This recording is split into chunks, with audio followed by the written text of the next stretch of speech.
Today we're talking about a hot topic, and that is the sun and our skin. So in our modern world, we have the luxury to escape the elements, but what has that done to our physical body? We've also had generations that worship the sun with baby oil and tinfoil, and now we've gone the opposite way with hiding and applying. So what's your relationship with the sun? Are you someone who applies sunscreen before even stepping outside? And is that actually healthy? Let's remember that our skin is the largest organ we have, and it absorbs everything we put on it. So just like we watch what we put in our mouth, we want to watch what we put on our skin. And so we also want to watch what comes out of our skin, because this can be a great indicator of what's going on inside. So any gut issues, allergies, inflammation, things going on in are going to come out through the skin. And a lot of times we want to just go topically and fix it with a cream or something we want to put right on our skin.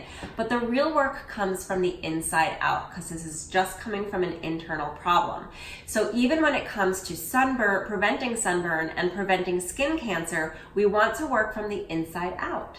Yeah, and with our fear around sun for the last 20 or more years, we've only seen an increase in vitamin D deficiencies and a huge increase in skin cancer itself. So obviously we do not have a healthy relationship with the sun, and we can improve that by actually bringing sun back in. We need sun to have a healthy body, healthy diet, and actually help us prevent skin cancer. So to do that, getting 20 to 30 minutes of sun a day with no protection, and in the middle of the day between 10 and 2, which is when the sun UVA and UVB rays are equal, which makes it easier for the body to absorb. And while you're out in the sun, what's happening is your body is producing the hormone vitamin D.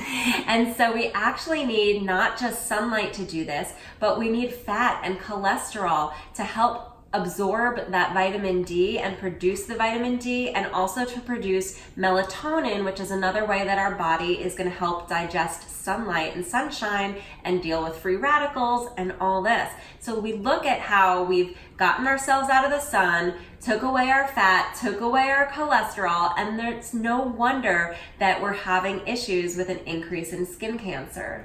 I mean, it's mind-blowing, but it makes a lot of sense. Yeah. So vitamin D, like Cara was saying, primarily comes from the sun. You can get it in some other foods, which include egg yolks or fatty fish like salmon, sardines, anchovies, and even sometimes pork fat if they've been out in the sun. So again, because that sun exposure is being absorbed through the fat. But then we can also look to the bounty of summer, because all of these foods sitting in front of us actually have their own natural sun protection built in them, because they themselves sit out in the sun all day long and need to protect themselves from the sun too. They're also high in antioxidants, which will help our bodies repair any cell damage that does happen.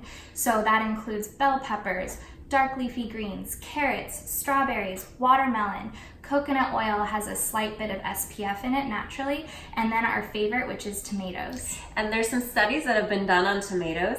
They're rich in lycopene, and when you cook them, you can get that quality even more. And this is the antioxidant that's going to help us with the damaged cells and with absorbing the sunlight and all that.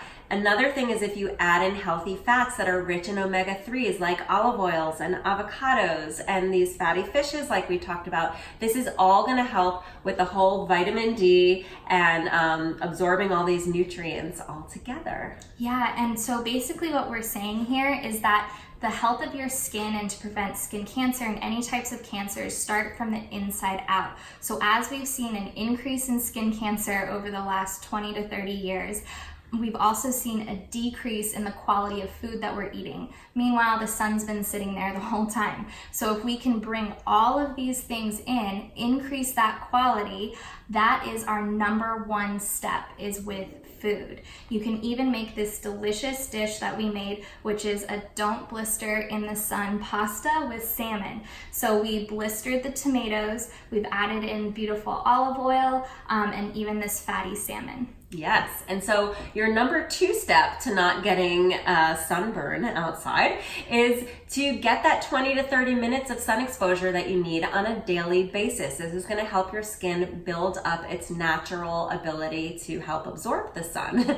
And number 3 is, if you are going to be out a little bit longer, to prevent sunburn, wear a hat, wear protective clothing. They have the UV protective shirts and all that, and get some shade. Find a place where you can find some shade. But sometimes you can't do that. Yeah, and so number 4 is your final resort is sunscreen. And sunscreens that you see on the regular shelf are full of toxic chemicals. They're even carcinogenic, which means they cause cancer. So, and especially if they're a spray, even more so. They're just full of not only ozone depleting chemicals, right, which affects the sun, but also full of other toxins.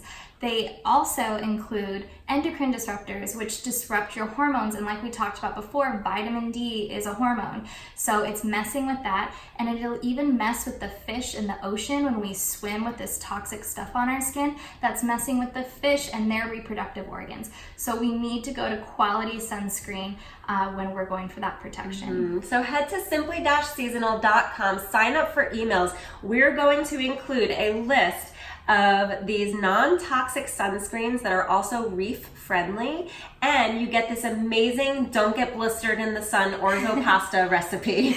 Well, that sounds simple enough. Because it's simply seasonal.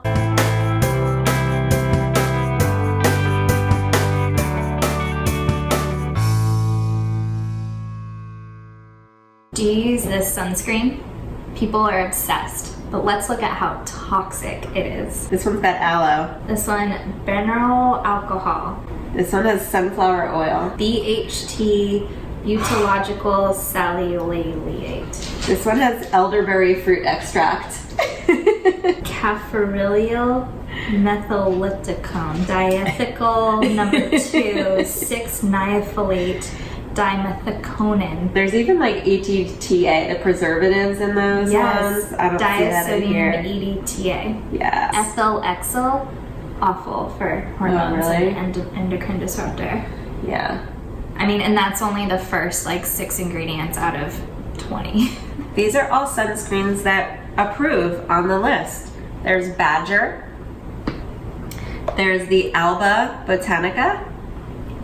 There's the All Good. And this Goodness Garden. Goddess Garden.